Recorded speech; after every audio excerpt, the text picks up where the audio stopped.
Mbote, Mwaramuche, Habari Asubuhi, Habari Dioni. Je vous salue mes frères, je vous salue partout où vous êtes. C'est votre frère Ré. Je suis là pour partager mon message et demander avec vous. Je suis là, très heureux de vous revoir. J'ai déjà commencé ce message il y a 4 semaines et je suis maintenant sur la dernière partie, c'est-à-dire la 4e et dernière partie de ce message. Le message est intitulé « Le patrimoine de l'homme noir au secours de l'Empire romain et de sa nouvelle religion ». Voilà le thème que nous avons déjà entamé il y a 3 semaines. Je suis très heureux de vous dire que je suis vraiment heureux pour le fait que vous partagez le message, le fait que vous likez le message, le fait que vous vous abonnez. Et je rappelle à ceux qui ne sont pas encore abonnés, quand ils arrivent sur ma page, qu'ils abonnent, je serai content pour leur geste. Vous savez, on ne peut pas commencer sans lire quelques messages, c'est-à-dire les passages bibliques. Je réserve toujours des passages bibliques pour soutenir le message. Et aujourd'hui, nous n'avons pas mal de versets bibliques. Je serai heureux que vous allez écouter encore certains points de ce message. Le premier verset est tiré de Actes 7. Actes, chapitre 7, verset 22. Et le deuxième est tiré de Philippiens 3, verset 5 à 6. Le troisième est tiré de Matthieu 5, verset 3. Le quatrième est tiré de Luc 6, verset 29. Et le sixième est tiré de Romains 13, verset 1 à 2. Voilà les passages bibliques que j'ai retenus pour le message. Le premier, Acte 7, verset 22. Moïse fut instruit dans la science et la sagesse des Égyptiens, et il était puissant en parole et en acte ou en œuvre. Le deuxième, Philippiens 3, verset 5 à 6. Moi aimé pour apôtre Paul, moi, circoncis le 3e jour, de la race d'Israël, de la tribu de Benjamin, hébreu et né hébreu, quant à la loi pharisienne, plutôt quant à la loi, et puis pharisien. Le 3e verset est tiré de Matthieu 5, verset 3. Heureux les pauvres en esprit, car le royaume des cieux est à eux. Le 4e, Luc 6, verset 29. Si quelqu'un te frappe sur une joue, présente-lui aussi l'autre. Si quelqu'un prend ton manteau, ne l'empêche pas de prendre ta tunique. Le 5e est tiré de 1 Pierre, verset 3. 1 Pierre plutôt, chapitre 3, verset 9. Ne rendez point mal pour mal ou injure pour injure. Bénissez au contraire, car à cela que vous avez été appelés afin d'hériter la bénédiction. Le 6e est tiré de Romains 13, verset 1 à 2. Que toute personne soit soumise aux autorités supérieures, car il n'y a point d'autorité qui ne vienne de Dieu, et les autorités qui existent ont été instituées de Dieu. C'est pourquoi celui qui s'oppose à l'autorité résiste à l'ordre que Dieu a établi, et ceux qui résistent attireront une condamnation sur eux-mêmes. Vous me permettez, je vais revenir encore sur les passages bibliques pour vous donner quelques commentaires. Et puis nous allons entamer le sujet proprement dit. J'ai plutôt retenu Acte 7, verset 22, qui dit « Moïse fut instruit dans toute la sagesse, dans toute la science des Égyptiens, et il était puissant en œuvre et en acte. » Donc, nous connaissons Moïse dans la Bible, c'est le législateur, c'est lui qui a écrit, c'est lui qui a reçu les lois de Dieu. Donc, on nous fait savoir ici que Moïse était instruit dans la science et la sagesse des Égyptiens. Donc, quand vous écoutez ça, les gens ne prennent pas attention à ce qu'on dit. Quand on dit la science et la sagesse, c'est-à-dire tout ce que Moïse a, ou bien tout ce que Moïse est, c'est de l'Égypte antique qu'il a reçu. Le terme normal pour dire instruit, c'est initié. Donc, Moïse fut initié dans toute la science et la sagesse de l'Égypte antique. Le deuxième verset est tiré de Philippiens 3, versets 5 à 6. Moi, qui ai mis pour Paul, moi, circoncis le 3e jour, de la race d'Israël, de la tribu de Benjamin, hébreu, né hébreu, quant à la loi, pharisien. Donc, Paul, ici, est un hébreu. Et il réclame qu'il est né hébreu. Donc, pourquoi nous mieux met ce verset ici? C'est pour montrer d'où provient l'apôtre Paul, de quelle localité il est venu. Donc, nous savons aussi que l'apôtre Paul se réclame aussi juif, né à Tars, en Cilicie. Donc, ces endroits se situent en Turquie actuelle. Donc, apôtre Paul est né en Turquie. Donc, si il dit au tribun, parce que j'avais déjà lu ça la semaine passée, Acte 22, dans Acte 22, verset 27 à 28, il disait que le tribun lui demande, es-tu romain? Et il répondit, je le suis, ou bien je suis romain. Donc, le tribun dit que moi j'ai acquis cette citoyenneté à prix d'argent. Et Paul dit que moi, je l'ai eu par ma naissance. Donc, Paul vient de la Turquie. Troisième verset est tiré de Matthieu 5, verset 3. Heureux les pauvres en esprit, car le royaume des cieux est à eux. Donc c'est un passage emblématique. Quand on dit heureux les pauvres en esprit, les gens n'ont pas mis l'accent sur l'esprit. Ils croient seulement directement. On a plutôt ventilé que heureux les pauvres. Donc les gens n'ont pas fait attention en esprit. Donc quand on dit heureux les pauvres en esprit, ça ne spécifie pas que on parle de la pauvreté charnelle, physique, mais on parle de pauvreté spirituelle. Mais on a toujours, les gens ont fait croire que c'est la pauvreté, donc en oubliant esprit. Donc tout le monde veut être pauvre, surtout l'Africain, le noir. Quand il est dans la pauvreté, il est content parce que le royaume des cieux lui appartient. Donc c'est un verset emblématique qui fait dormir l'homme. Oui. Le quatrième est tiré de Luc 6, verset 29. Si quelqu'un te frappe sur une joue, présente lui aussi l'autre. Si quelqu'un prend ton manteau, ne l'empêche pas de prendre encore ta tunique.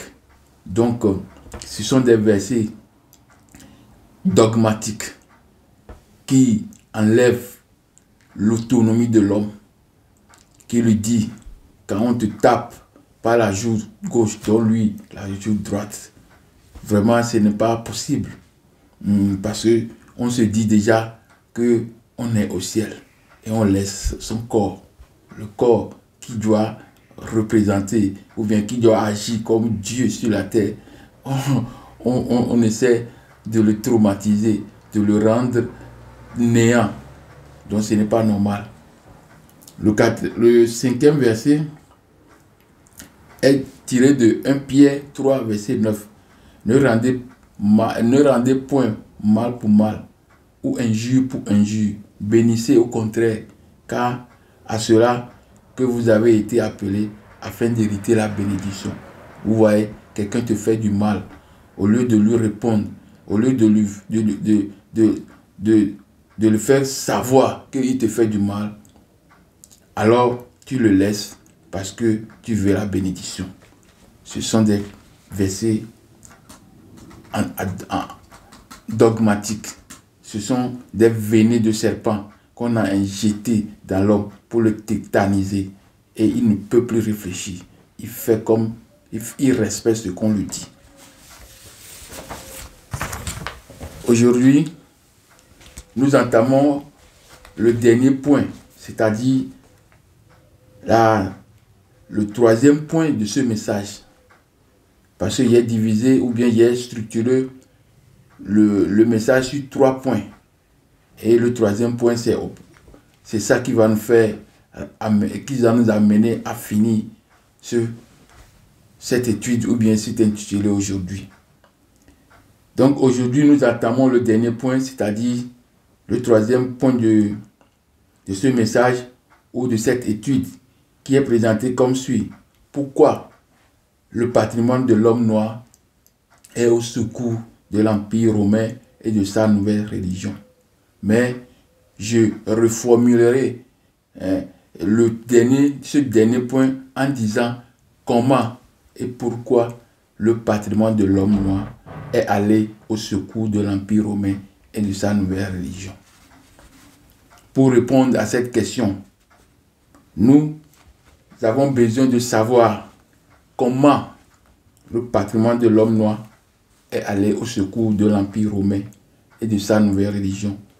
Et le deuxième, pourquoi le patrimoine de l'homme noir était-il allé au secours de l'Empire romain et de sa nouvelle religion?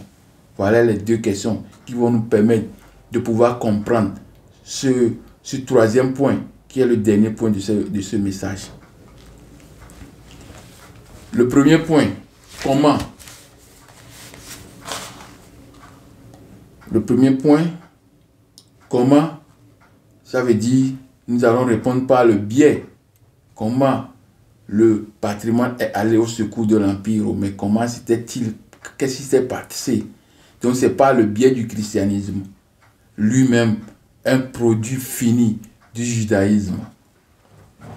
Pour sauver l'Empire, déjà en proie aux invasions barbares et à des problèmes internes de l'Empire, à savoir la rivalité autour de la succession au trône d'empereur, les guerres civiles, les persécutions et beaucoup de choses, beaucoup de problèmes ont amené l'Empire romain à être ou bien à rentrer dans le déclin.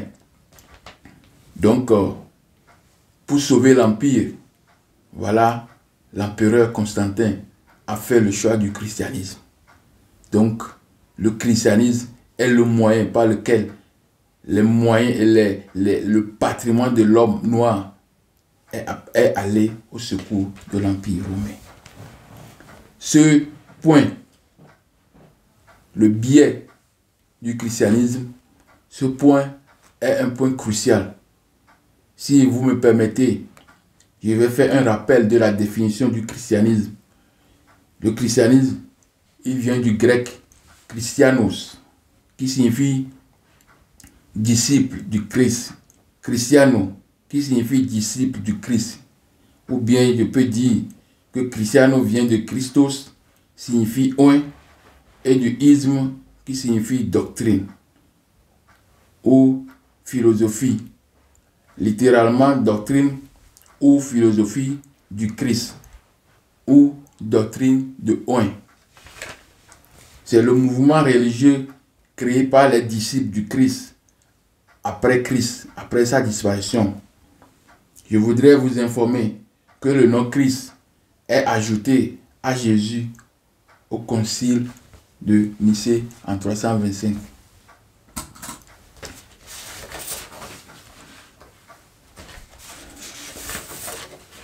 Comment nous le savons? Comment nous le savons? Non, vous m'excusez. Comment nous le savons d'après les récits bibliques plutôt? Le christianisme est un produit du judaïsme, puisque tous les disciples, tous les acteurs, surtout Christ, sont tous des juifs de naissance. Donc, j'explique pourquoi le christianisme est le produit, ou bien fils du judaïsme. Donc c'est ça que je suis en train de dire. C'est parce que les disciples du Christ, les acteurs, les gens qui ont parlé du Christ, ils étaient tous dans les récits bibliques. Pas dans l'histoire réelle, mais dans l'histoire de la Bible. Ils sont tous des juifs de naissance. C'est quoi le judaïsme? D'abord, le judaïsme est la religion des juifs. Qui est alors juif? Dérivé du latin judaeus, du grec Ioudaos, issu de l'hébreu Yehudi, désigne primitivement les ressortissants du royaume de Juda. C'est après la cession, ou bien plutôt après la scission du royaume d'Israël en deux royaumes, qui apparaît le vocal judéen, ou bien Yehudi, ou bien juif, Yehudim, les habitants de Judée, au sud. Et cette division, cette scission a créé deux tribus, deux royaumes. Donc, il y a deux royaumes composés de la tribu de Juda et la tribu de Benjamin, plus quelques Lévites.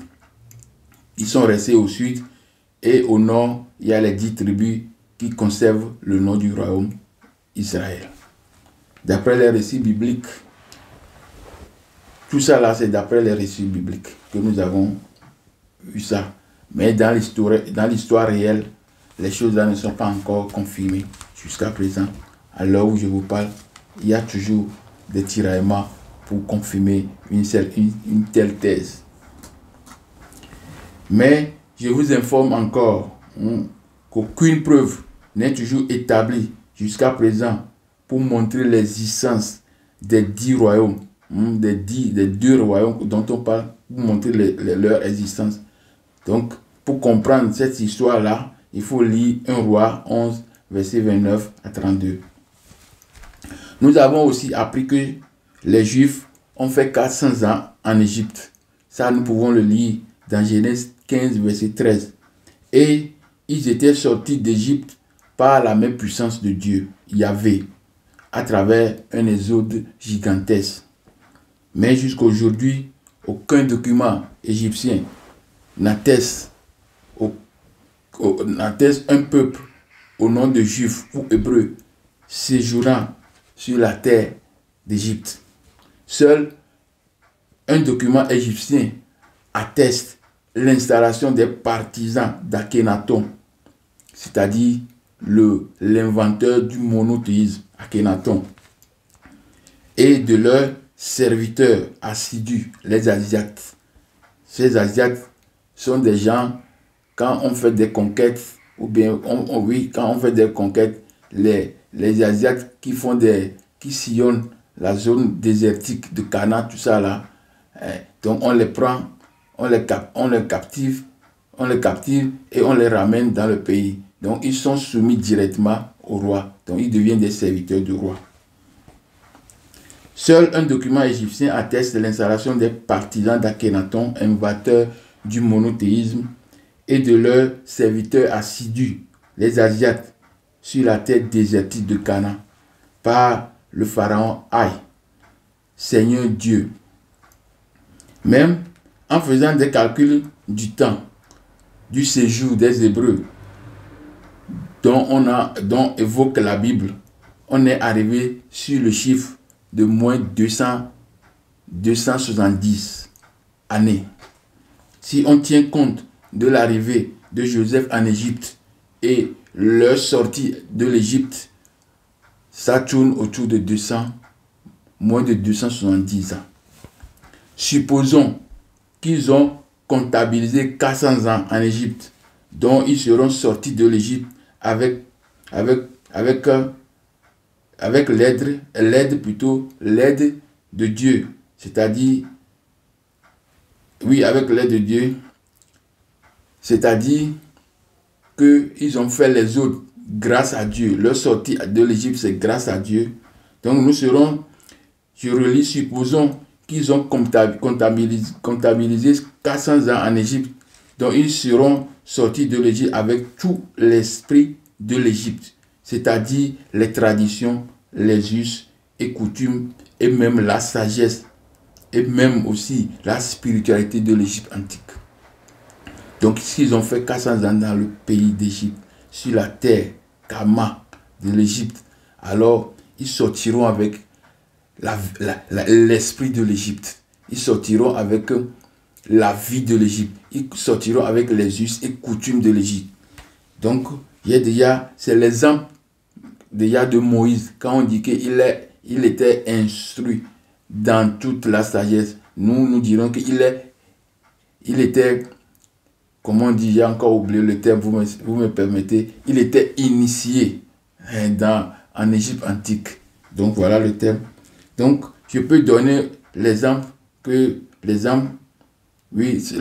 viens de donner, Acte 7, verset 22, que j'ai déjà lu en haut. Moïse fut instruit dans la sagesse des Égyptiens et il était puissant en œuvre et en parole.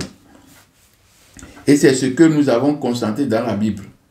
Ce peuple se comportait exactement comme les Égyptiens. Donc s'ils ont fait 400 ans en Égypte, obligatoirement, leur vie en Égypte sera une vie, leur vie en dehors de l'Égypte même sera la vie de l'Égypte. Donc ils partiront avec l'esprit de l'Égypte. Donc j'ai déjà fait des études concernant ce passage, c'est-à-dire pour montrer que ces gens qu'on a appelés juifs qui étaient sortis de l'Égypte, ils étaient des Noirs, des Kamites. Donc j'ai déjà fait une étude concernant ça, c'est-à-dire Sem, Kamite, gardien de la tradition Kamite. Je vous demande d'aller revoir cette vidéo. Sem, Kamite, gardien de la tradition Kamite. Donc je vous demande, mes frères, d'aller regarder cette vidéo. C'est très important. Très important. J'ai déjà parlé de tout ça là, bien avant. Donc c'est bon que vous faites encore un petit tour sur cette vidéo.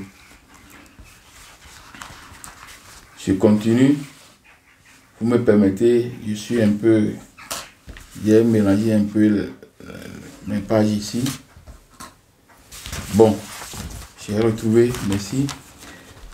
Comme le christianisme est le fils du judaïsme, la sagesse, la spiritualité des Égyptiens se retrouve exactement chez le christianisme. Chez les chrétiens, je peux dire, ou bien dans le christianisme. Comme le christianisme est le fils du judaïsme, donc la sagesse, la spiritualité égyptienne se retrouve exactement dans le christianisme. Voilà. Mais nous avons remarqué que le christianisme s'est un peu démarqué un peu du judaïsme.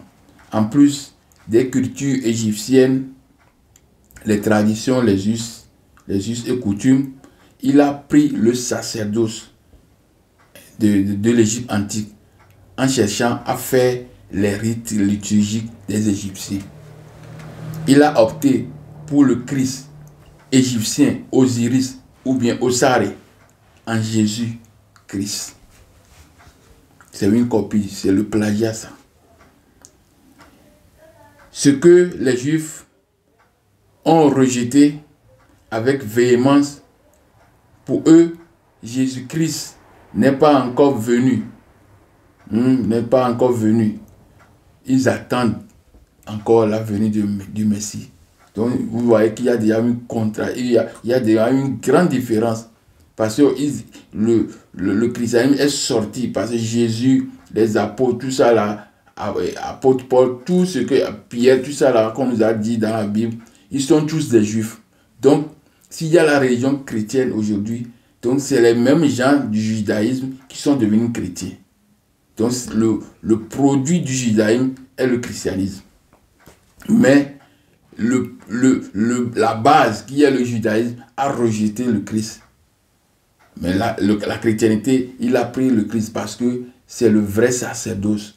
Quand il parlait de la le Nouveau Testament, c'est le vrai sacerdoce des Égyptiens qu'il a pris. Les histoires de Jésus, pour eux, sont irrécevables. Je parle des Juifs, ça, le judaïsme. Je vous rappelle que dans mes 2 premières vidéos concernant ce thème, j'ai déjà montré que Jésus-Christ est un plagiat de Osiris ou bien de Christ égyptien.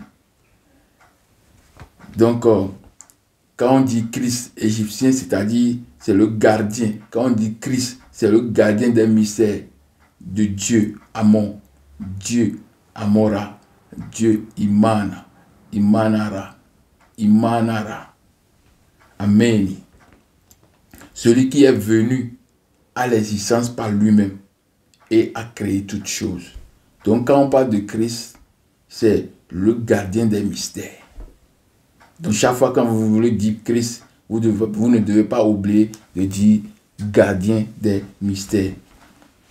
Qui a créé le christianisme? D'abord, nous allons parler du christianisme primitif. Ce sont les Grecs qui ont créé le christianisme primitif en prenant comme substrat tous les éléments théologiques de l'Égypte antique. C'est pourquoi, dans les premières années du christianisme, presque tous les grands acteurs étaient des Égyptiens de souche. On les appelle les pères de l'Église. C'est l'exemple de Alexandre d'Alexandrie, Clément d'Alexandrie, Origène d'Alexandrie, Cyril d'Alexandrie, Athanase d'Alexandrie, Saint Antoine le Grand, Denise d'Alexandrie, Pierre d'Alexandrie, etc. Il y en a beaucoup. Donc, la plupart des gens qui étaient les pères de l'Église, qui décidaient de l'Église, étaient tous des Égyptiens de souche. Ils étaient tous les Égyptiens de naissance. Ce ne sont pas les Égyptiens que nous croyons, que nous voyons aujourd'hui. Je parle de ce ne sont pas les Égyptiens que nous voyons aujourd'hui, les blancs, la peau blanche qui sont là-bas. Non. Ce sont ce que nous voyons aujourd'hui plutôt en Égypte sont des fils des envahisseurs. Ils étaient arrivés en Afrique du Nord en 642 après la chute de l'Empire romain en 476 de notre ère. Donc tout ça là, c'est après Jésus-Christ. Je mets il pour les natifs d'Égypte. Ils ont simplement traduit en grec, puis en latin, les Médunetiers, parole de Dieu, et non Méduneteru, c'est-à-dire parole des dieux. Parce qu'on dit toujours que l'Égypte est polythéiste. Donc, mais la traduction des paroles de Dieu, c'est parole de Dieu au singulier, Dieu au singulier. Donc, c'est cette traduction ou bien ce plagiat de la parole, des paroles plutôt de Dieu, un seul Dieu unique en Égypte, que tout le christianisme a pris corps. Donc, ce n'est pas le polythéisme, mais j'ai déjà parlé de ça, que j'ai dit, c'est monolatrisme ou bien énothéisme. Un seul Dieu qui se manifeste en différentes formes. Donc c'est pourquoi on dit parole de Dieu et non parole des dieux. Medjou, med veut dire parole, Medjou est le pluriel de parole, est le pluriel de pluriel de med, Medjou. Et Netché, c'est Dieu. Donc c'est parole de Dieu, les paroles de Dieu, Medjou, Netché. Déjà, en 450 avant Jésus-Christ, l'historien grec Hérodote disait, en fait, la Grèce a reçu de l'Égypte antique presque tous les noms de ses divinités. Ce sont assurément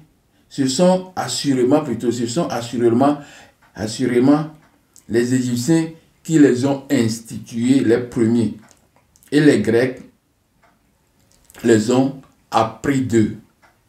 Le dernier être divin qui régna en Égypte fut Horus, fils d'Osiris, que les Grecs appellent Apollyon. Osiris est la divinité qu'on appelle en grec Dionysos. Donc, Hérodote dit que la plupart des divinités grecques étaient des divinités égyptiennes. Donc, tous ces divinités grecques étaient des divinités égyptiennes qu'on a baptisées grecques.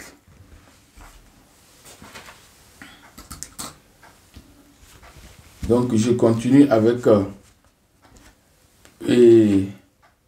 ce que Hérodote a dit, que tout ce que la Grèce antique a, c'est de l'Égypte.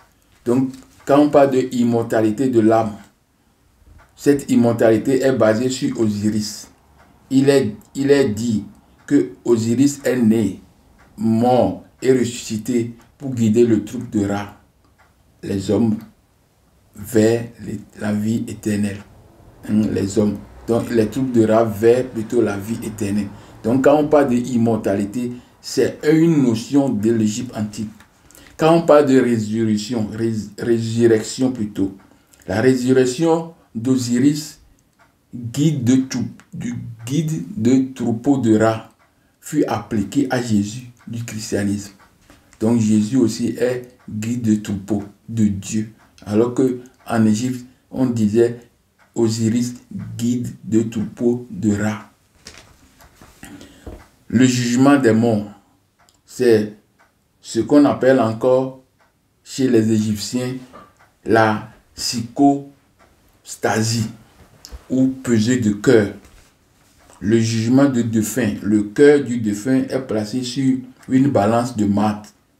Si le poids du cœur du défunt Ib ou bien Ab est égal au poids de la plume, alors le défunt est qualifié pour aller vers Osiris, Dieu des morts et des vivants. Donc, Osiris ne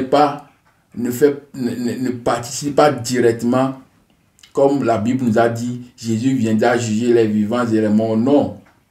Ici, Osiris ne participe pas au jugement.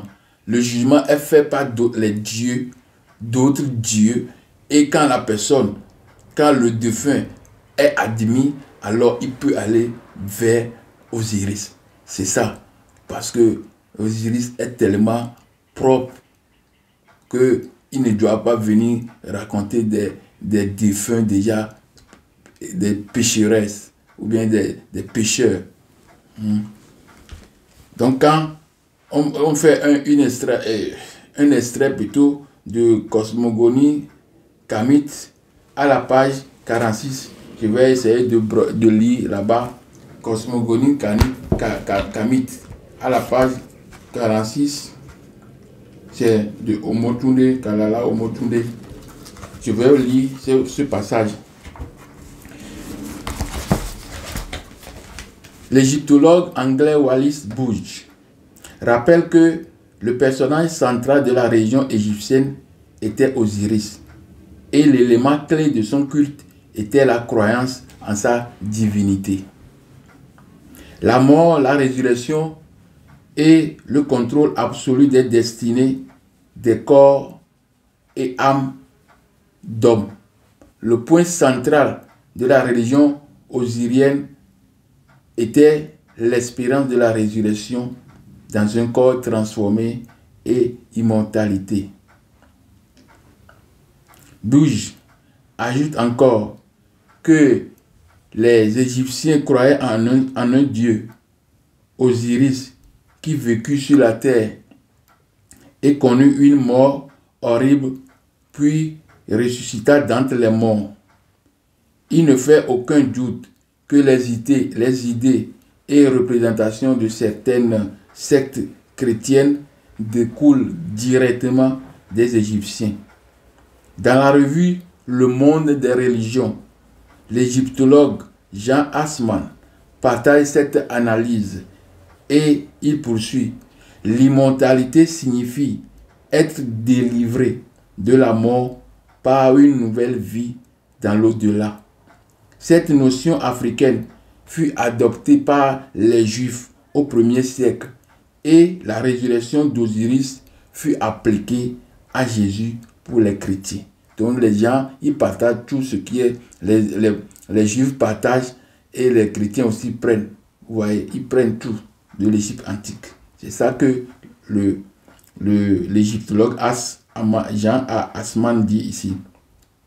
Comment toutes les notions africaines sont-elles apparues sont-ils apparues en Europe, c'est-à-dire chez les Romains? Parce que quand on parle de l'Europe, on parle de la Rome. Donc c'est là que je vous ai dit que la plupart de ces gens étaient des gens de souche égyptienne.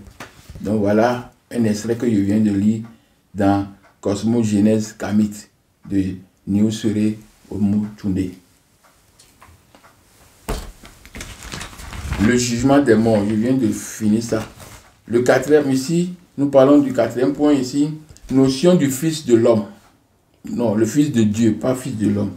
La notion du Fils de Dieu, c'est aussi une notion qui est prise de l'Égypte antique. La naissance d'Osiris. Quand on parle de notion du Fils de Dieu, nous allons parler de la naissance d'Osiris.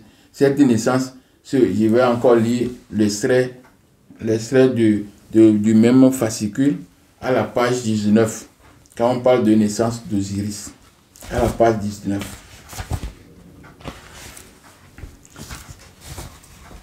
De même, lors de la naissance divine du Siré, Amon s'est adressé à la noble Nout.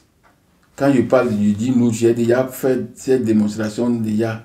Quand on parle de Atchoum, la chronologie de l'Égypte antique avec les 9 Énéades, les 9 dieux, divinités. Nout, c'est le ciel.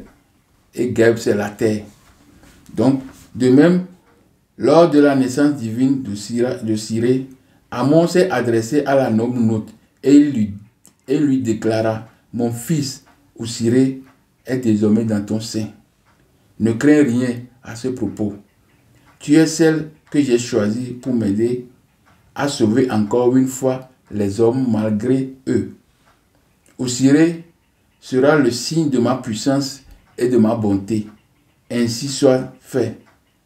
C'est alors que Geb, le futur époux de Nout, fut prévenu par Amon d'avoir à épouser malgré tout Nout et d'attendre qu'Osiris soit né pour concevoir un autre fils.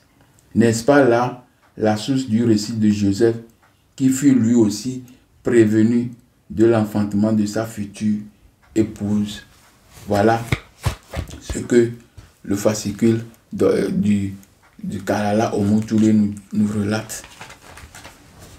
La notion du Fils de Dieu est déjà antérieure, très antérieure au christianisme. Donc Akhenaton pharaon d'Égypte de la 18e dynastie se déclare en son temps. Oui, c'est l'exemple aussi de l'Akhenaton, le créateur du monothéisme, qui se déclare déjà dans son temps qu'il est fils de Dieu. Quand on adore Akhenaton, Aton c'est le Dieu. Donc Aken c'est esprit, souffle de Dieu. Donc il se présente comme un souffle de Dieu. Et il est le fils de Dieu. C'est Akhenaton, c'est le roi pharaon.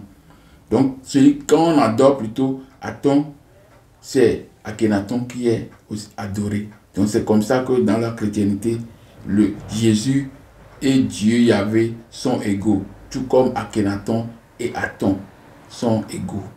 Quand on adore Aton, quand on adore Akhenaton, ou bien on adore Jésus, on adore Dieu. Tout comme Akhenaton. Notion du peuple élu. Voilà les notions que que les grands chercheurs, les égyptologues, les historiens, voilà ce qu'ils ont tiré, qui sont le plagiat direct du christianisme. Cette notion est un concept, la notion du peuple élu. Cette notion est un concept des prêtres égyptiens dû à la situation géographique de l'Égypte antique, perçue comme un don des dieux. L'Égypte affirmait déjà élu entre les nations. Courte citation de livre. Les secrets de les autres, c'est-à-dire, c'est une courte citation du livre du secret de les autres. Donc, c'est comme vous êtes en train d'entendre les livres qui m'ont permis de faire cette étude. Donc, ce que je viens de lire, l'Égypte affirmait élu. Jésus, pas plutôt Jésus, vous m'excusez, plutôt l'Égypte affirmait élu entre toutes les nations. C'est une courte citation du livre des autres. Un livre des autres, le secret des autres de Messode et Roger Sabat, à la page 190. C'est une courte citation que je viens de lire dans ce livre. Bon, en langue égyptienne, Apollyon est nommé Horus. En langue égyptienne, Apollyon ou Apollon se nomme Horus.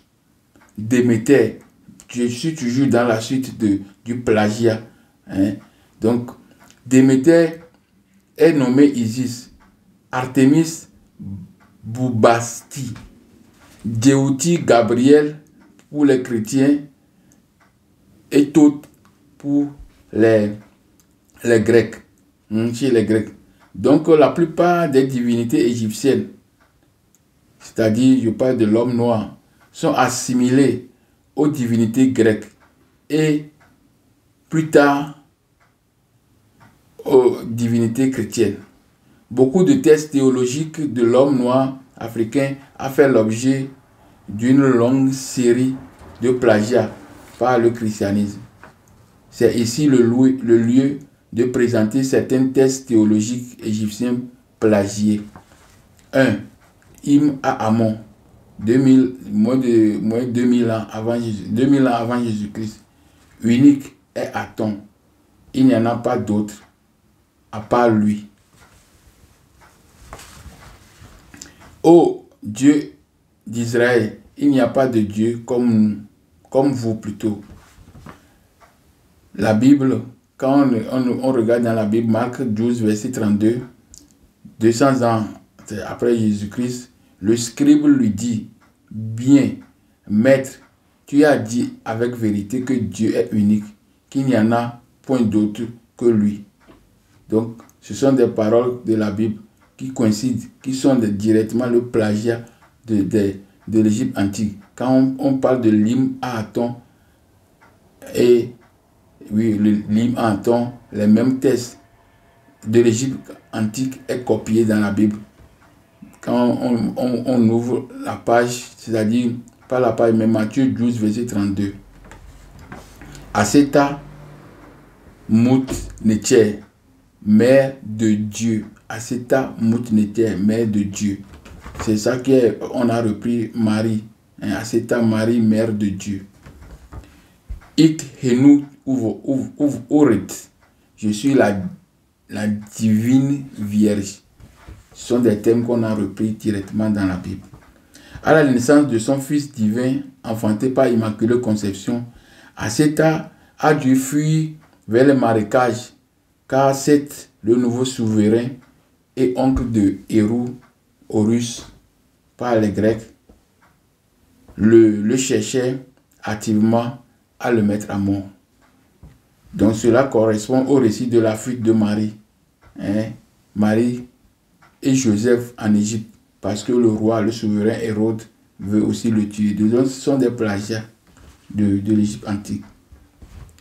Il y en a plein de textes théologiques égyptiens repris par le christianisme, mais je veux particulièrement toucher le sacerdoce égyptien repris textuellement par le christianisme.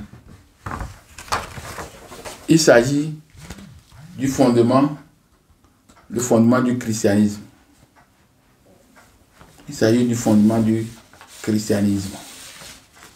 L'espérance de la résurrection d'un corps transfiguré, glorieux et immortel est le point central de la religion, si je peux la nommer ainsi, religion osirienne. L'homme sera admis dans le royaume de divin. Donc, je parle de la résurrection. C'est une notion égyptienne. Donc, l'homme sera admis dans le royaume de Dieu, ou dans le royaume divin. Donc, pour connaître toutes ces choses, j'ai déjà fait une des vidéos pour montrer l'harmonie principale fondamentale de la vie et les rapports que l'homme doit entretenir avec les créatures qui l'ont précédé. Donc, c'est pour comprendre quel est le rapport, qui est Dieu, comment la vie est apparue sur la terre. Donc, tout ça là, j'ai déjà mis ça, ou bien j'ai déjà parlé de ça dans ma vidéo, comme je viens de donner le titre, l'harmonie principe fondamental de la vie et les rapports, ou bien le rapport que l'homme doit entretenir avec les créatures qui l'ont précédé. Que l'homme provient de Dieu, de Dieu, que l'homme provient de Dieu, le Créateur. Comme son Père est Dieu, automatiquement, il est Dieu. Donc, si l'homme provient du Dieu Créateur, son Père est Dieu, donc il est automatiquement Dieu. Dieu est éternel, donc l'homme, c'est-à-dire l'homme intérieur, est aussi éternel. C'est une qualité de l'homme. Plutôt, c'est une qualité que l'homme intérieur a reçue de Dieu. Donc, c'est l'homme intérieur qui est éternel. Nota bene.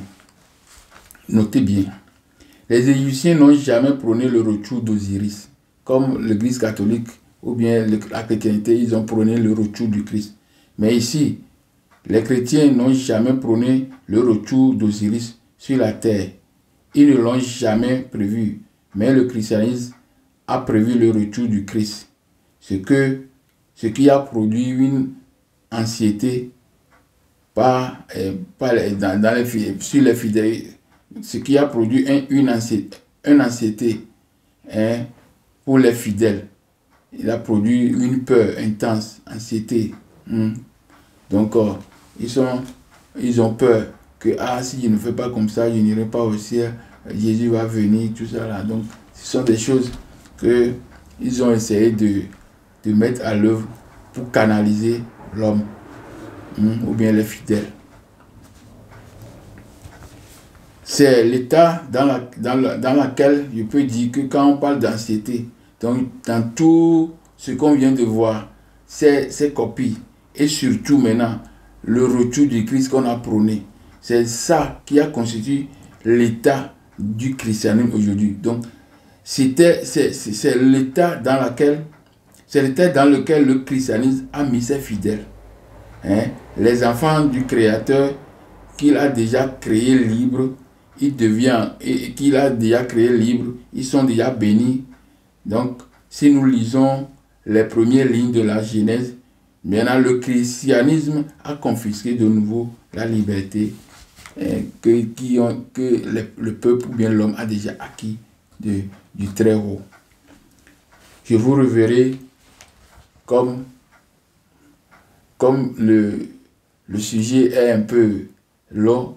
Je vais faire un petit cours, un court arrêt, et puis je vais vous revoir tout à l'heure pour la deuxième partie de ce même message. À bientôt.